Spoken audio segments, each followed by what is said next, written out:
भारत का वह डिप्लोमेट अधिकारी जिसने 565 छोटी-छोटी रियासतों को साम, दाम, दंड भेद करके एक डेमोक्रेटिक देश में मिलाया। 1947 में जब देश आजाद हुआ तो भारत में ऑलमोस्ट 565 छोटी-छोटी रियासतें थी, जिनके राजा आजादी का सपना देख रहे थे और भारत में विलय नहीं होना चाहते थे, और कुछ तो पाकिस्तान में मिलने का सपना देख रहे थे जियोग्राफिकल इम्पॉसिबिलिटी के बाद भी, जैसे कि हैदराबाद की रियासत। आज जो हम भारत का जियोग्राफिकल नक्शा देख रहे हैं, उसका जितना credit Iron Man of India Sardar Patel ji को जाता है, उतना ही वीपी मेनन सर को भी। राम राम भारत। मैं हूँ रिलेवेंट मॉन्क और हमने एक सीरीज स्टार्ट की है, हीरो ह्यूमंस ऑफ भारत, जिसमें हम उन अनसंग हीरोज के कंट्रीब्यूशन को सेलिब्रेट करते हैं जिन्होंने हमारे देश और समाज के लिए अपना जीवन समर्पित कर दिया, लेकिन हमारी हिस्ट्री ने उन्हें उतनी जगह नहीं दी जितने के वो हकदार थे। तो आज के हमारे हीरो ह्यूमन है वप्पला पंगुनी मेनन, एके बीपी मेनन। मेनन सर का जन्म 30 सितंबर 1893 को केरला के मलाबार एरिया में हुआ था। उनके पिता शंकर मेनन एक प्राइमरी स्कूल के प्रिंसिपल थे। उनका बचपन बहुत ही कठिनाइयों भरा था। उनको मिला के वो कुल 12 भाई बहन थे, जिसमें वो सबसे बड़े थे। घर वालों पे पढ़ाई का बोझ ना पड़े, इसलिए उन्होंने काफी कम उम्र से ही काम करना शुरू कर दिया था। मैसूर की खदान और बेंगलोर की तंबाकू कंपनी में काम करने के बाद ब्रिटिश इंडिया एडमिनिस्ट्रेशन में लोअर लेवल क्लर्क के तौर पर ज्वाइन किया, लेकिन अपने हार्ड वर्क, डेडिकेशन और एक्सेप्शनल टैलेंट की वजह से वो बहुत ही कम समय में टॉप लेवल तक पहुंचे। मेनन सर हमेशा से ही नेशनलिस्ट थे और उनका मानना था कि सिस्टम के अंदर रहकर ज्यादा सुधार किए जा सकते हैं। वो last 3 viceroy, Linlithgow, Wavell and Mountbatten के कॉन्स्टिट्यूशनल एडवाइजर भी थे, और उनकी एक्सेप्शनल सर्विस के लिए ब्रिटिश सरकार में उन्हें राय बहादुर और इंडियन सिविल सर्विस कैडर जैसी पदवी भी दी गई थी। 1947 में पार्टीशन और इंडिपेंडेंस के बाद भारत में 565 छोटी-छोटी रियासतें थीं।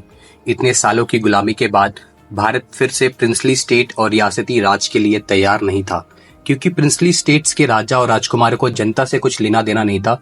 उन्हें बस मतलब था अपने शान और शौकत से। आपको यकीन नहीं होगा, लेकिन कुछ प्रिंसली स्टेट के लोगों की हालत ब्रिटिश रूलिंग स्टेट के लोगों से भी ज्यादा खराब थी। लेकिन इन रियासतों में इतनी डाइवर्सिटी थी, सबका अपना कल्चर, अलग लैंग्वेज, और तो और कुछ रियासतों के अलग सिक्के भी थे।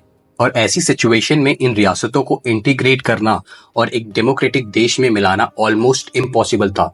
लेकिन फिर ये जिम्मेदारी उठाई भारत के पहले होम मिनिस्टर सरदार वल्लभ भाई पटेल और उनके सेक्रेटरी बीपी मेनन सर ने। सरदार पटेल और बीपी मेनन सर ने साम, दाम, दंड भेद करके इन 565 रियासतों को भारत में मिलाकर 14 बड़े राज्य बना दिए। बहुत सी रियासतें तो आसानी से भारत में मिल गईं, लेकिन कुछ रियासतें ऐसी भी थी जो इंडिपेंडेंट रहना चाहती थी, जैसे कश्मीर, और कुछ रियासतें जियोग्राफिकल इम्पॉसिबिलिटी होने के बाद भी पाकिस्तान में मिलना चाहती थी, जैसे कि हैदराबाद। जूनागढ़ और जोधपुर की रियासत भी कुछ एक्स्ट्रा फेवर और लालच के चक्कर में पाकिस्तान में मिलना चाह रही थी। जूनागढ़ की जनता हिंदू थी और वहां का नवाब मुस्लिम, और वहां के लोगों ने भारत को चुना। जूनागढ़ का नवाब तो पाकिस्तान भाग गया, लेकिन पूरा का पूरा गुजरात इंडिया में मिल गया। ऐसे ही जोधपुर के राजा को भी इकोनॉमिक फेवर देके भारत में मिलाया गया। हैदराबाद की रियासत, जो उस समय की सबसे बड़ी और अमीर रियासत थी, भारत में नहीं मिलना चाहती थी, और उसकी ज्योग्राफिकल कंडीशन की वजह से उसका इंडिपेंडेंट रहना या पाकिस्तान में मिलना इंडिया के लिए खतरे से खाली नहीं था। इसलिए हैदराबाद को भारत में मिलाने के लिए ऑपरेशन पोलो कंडक्ट कराया गया, जिसमें हमारी इंडियन आर्मी ने निजाम की आर्मी को 5 दिनों में हराकर भारत में विलय होने पर मजबूर कर दिया। 1951 में बीपी मेनन को उड़ीसा का राज्यपाल बनाया गया और कुछ समय के लिए वो फाइनेंस मिनिस्ट्री के भी मेंबर थे। मेनन सर ने 2 किताबें भी लिखी, जिसका नाम है the transfer of power in India and integration of Indian states. Retirement के बाद मेनन सर बेंगलोर में रहते थे और 31 दिसंबर 1965 में 72 वर्ष की उम्र में उनका निधन हो गया।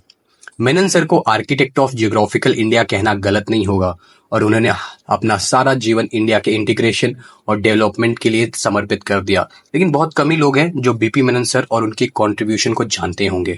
Hero humans of Bharat series के तहत हमारा मेन उद्देश्य ही यही है कि हम ऐसे हीरोज के कंट्रीब्यूशन और समर्पण को सेलिब्रेट करें। सो share and subscribe, let's celebrate these heroes together. मैं और मेरे देश की तरफ से thank you so much BP Menon sir, and जय हिंद।